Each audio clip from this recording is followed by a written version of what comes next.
राधे राधे। जय श्री कृष्णा दोस्तों, स्वागत है आप सभी का हमारे चैनल यू वेस्ट्रो पर। आज हम आपको पितृपक्ष की वह महान कथा सुनाने जा रहे हैं जिसके श्रवण मात्र से ही समस्त प्रकार के पितृदोष समाप्त हो जाते हैं। इस कथा को सुनने से व्यक्ति के कोटि कोटि पाप नष्ट होते हैं और उसे अपार धन, संपत्ति, सुख और समृद्धि की प्राप्ति होती है।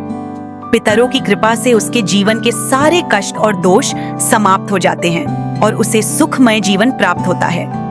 यह महान कथा स्वयं भगवान श्री कृष्ण ने गरुड़ जी को सुनाई थी। आइए अब हम इस अद्भुत कथा को सुनते हैं। एक समय की बात है, पक्षीराज गरुड़ अपने मन में एक जिज्ञासा लेकर भगवान श्री कृष्ण के पास आते हैं। उन्होंने भगवान श्री कृष्ण को प्रणाम किया और कहा, हे प्रभु, पितृपक्ष में पितरों की पूजा करने से कौन सा फल मिलता है? पितृपक्ष के दौरान पितरों की शांति के लिए कौन से उपाय करने चाहिए? भगवान श्री कृष्ण ने मुस्कुराते हुए गरुड़ से कहा, हे गरुड़, तुमने अत्यंत उत्तम प्रश्न किया है। तुम्हारे इस प्रश्न में समस्त मानव जाति का कल्याण छिपा हुआ है।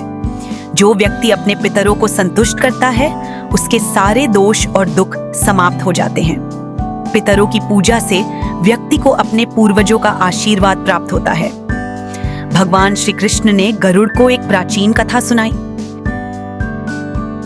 एक बार एक महान ऋषि थे जिनका नाम ऋषि रुचि था, जिन्होंने संसार की सभी भौतिक वस्तुओं का त्याग कर दिया था। वे ब्रह्मचर्य का पालन करते हुए पृथ्वी पर विचरण करते थे।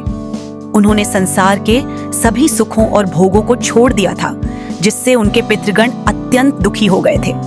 उन्होंने देखा कि उनके वंश का कोई उत्तराधिकारी नहीं है और इससे उनका वंश समाप्त हो जाएगा। अपने वंश के नाश के भय से उनके पितृगण ने सोचा कि वे स्वयं जाकर ऋषि रुचि से मिलें और उन्हें विवाह करने के लिए कहें।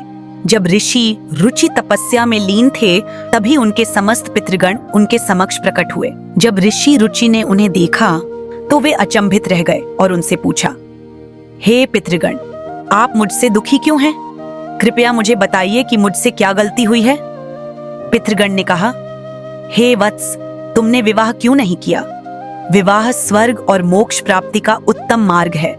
संतान उत्पन्न करके ही व्यक्ति अपने पितरों को संतुष्ट कर सकता है और उनके ऋण से मुक्त हो सकता है।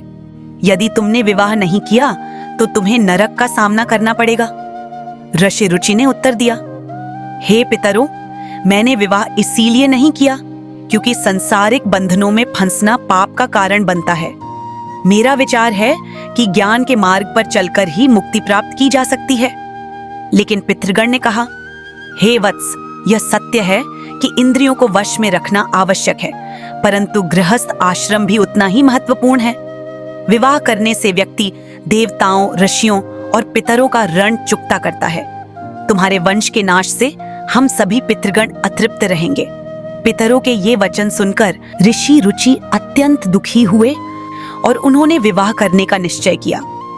परंतु तब तक वे वृद्ध हो चुके थे और उन्हें चिंता होने लगी कि कौन अपनी कन्या उन्हें विवाह के लिए देगा। उन्होंने तपस्या करके भगवान ब्रह्मा को प्रसन्न करने का संकल्प लिया।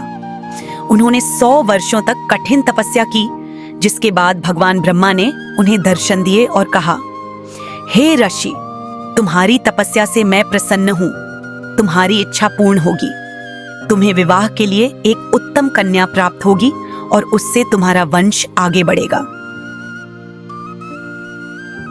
भगवान ब्रह्मा के आशीर्वाद से ऋषि रुचि को एक दिव्य अप्सरा मिली, जिसने उन्हें अपनी कन्या को पत्नी के रूप में प्रदान किया।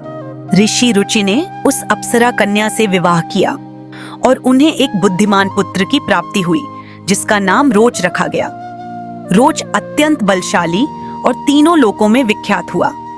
इस प्रकार ऋषि रुचि ने अपने पितरों को संतुष्ट किया और उनका वंश आगे बढ़ाया। भगवान श्री कृष्ण ने गरुड़ जी से कहा, हे गरुड़, जो व्यक्ति पितरों की पूजा और तर्पण करता है, वह पितृ दोष से मुक्त हो जाता है और उसे सुख संपत्ति की प्राप्ति होती है।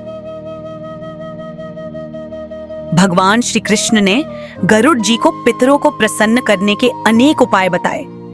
जो व्यक्ति इन उपायों का पालन करता है, उसे जीवन में कभी भी पितृदोष का सामना नहीं करना पड़ता।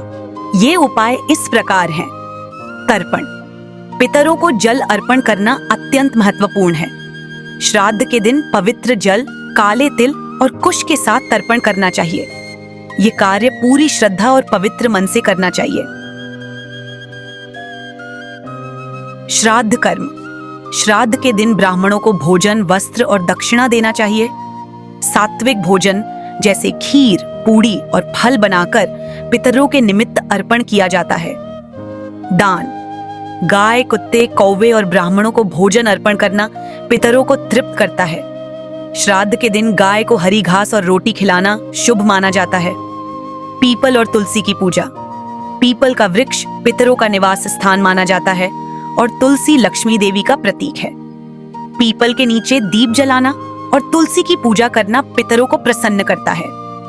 पिंडदान। गया जैसे तीर्थ स्थलों पर पिंड दान करना पितरों को संतुष्ट करता है और उनकी आत्मा को शांति मिलती है। व्रत और ब्रह्मचर्य। श्राद्ध पक्ष में व्रत रखना और सात्विक आहार ग्रहण करना चाहिए। मांस, मदिरा और तामसिक भोजन का सेवन नहीं करना चाहिए। पवित्र नदियों में स्नान। गंगा जैसी पवित्र नदियों में स्नान करके पितरों के निमित्त जल अर्पण करना अत्यंत शुभ माना जाता है। सत्संग और भगवद गीता का पाठ। भगवद गीता के 11वें अध्याय का पाठ पितरों की आत्मा को शांति देता है और उनके वंशजों पर उनकी कृपा बनी रहती है। इसके अतिरिक्त भगवान श्री कृष्ण ने गरुड़ जी को बताया कि पितृ दोष से मुक्ति पाने के लिए कुछ विशेष मंत्रों का जाप किया जा सकता है।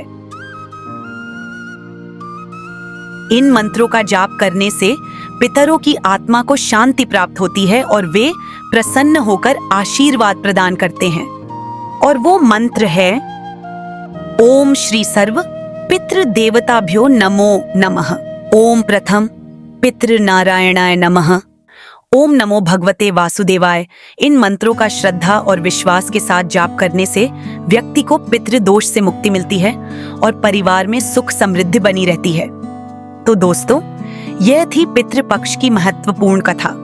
पितरों को प्रसन्न करने के उपाय और पितृदोष से मुक्ति के लिए मंत्र।